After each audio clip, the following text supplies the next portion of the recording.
Hey everybody, I am back. I just wanted to address a few things. You're going to start seeing some flyers going out for my opponents with QR codes on it. I guess you could say it's a case of follow the leader. But anyways, I just wanted to kind of jump in this weekend and address a few things that were brought to my attention. One of being which that there was a speech that was made during the fall members meeting that I attended. It was the picnic. That speech was given a little bit before I was there. However, we were all clearly instructed not to campaign. It sounded like a campaign speech, but that's just my opinion. But in that speech, my opponent talks about direct hiring, presumptive ratings, rules, arbitrations, telework, management training. So we're going to touch base on a few of those things real quick. Management training, I agree with them on. Management does need better training at sooner dates. However, I'm here to say management does get the training because I've personally been through it. I've completed it. I got the certificates to show for it. So I know it exists. I agree it needs to be sooner. And it would be helpful if managers did have smaller teams to manage. However, that's not the case, and so we have to play the hand that we're dealt and address things as they are. And quite frankly, we'll start with them not being trained or whatever. Over the last 5 years, it's been an ongoing thing. How come it hasn't changed over the last 5 years that the incumbent's been there? How come they haven't been held accountable? Like they say, 5 years is a really long time. So I want to start with that. Next is direct hiring events, how they were questioning, we want to hear about if people are getting offered a grade 5 position when they should be a grade 6 or whatever. Well, I was a grade 6. I went to one of these direct hiring events as I was telling all my employees that were contractors at the time that they should go to give them job security.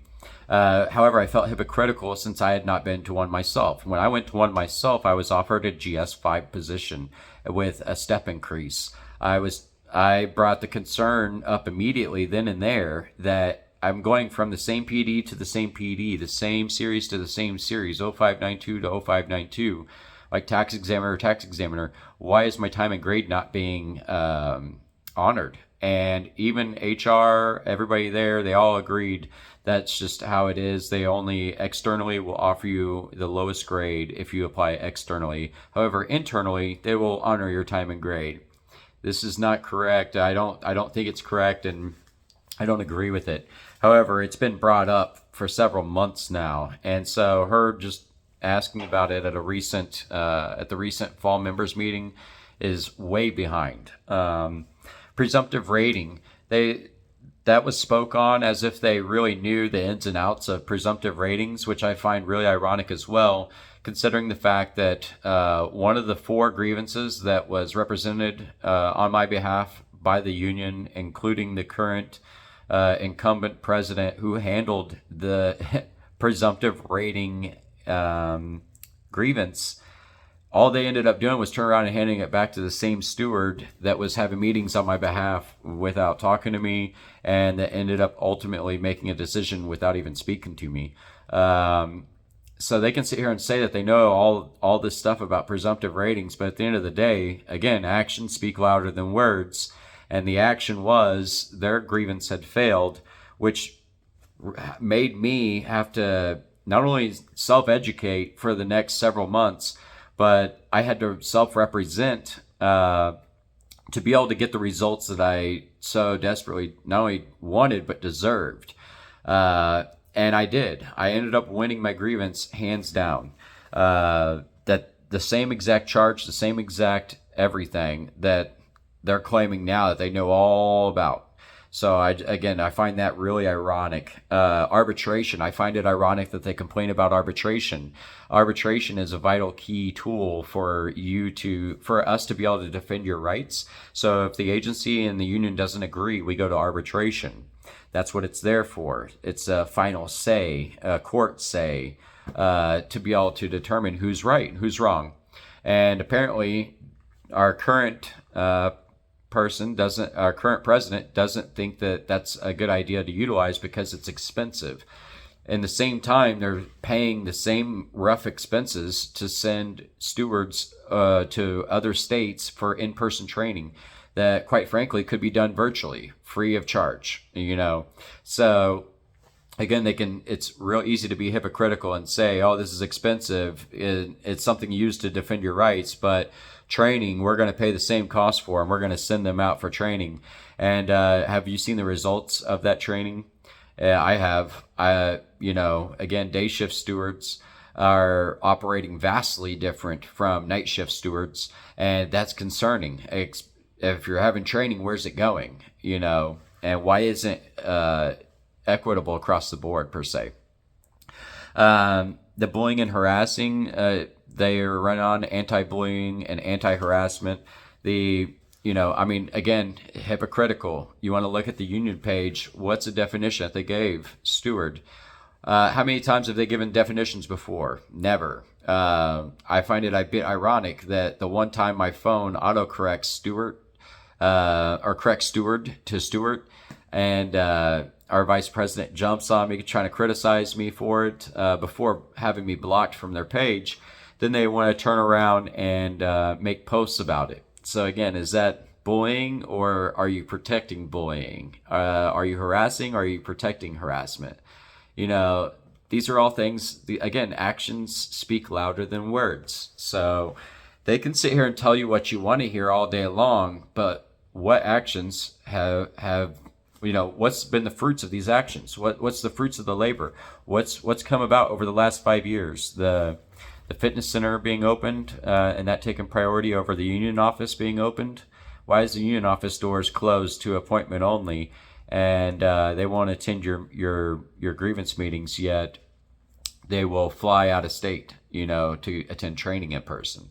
These are just all legitimate questions, I guess, that I have.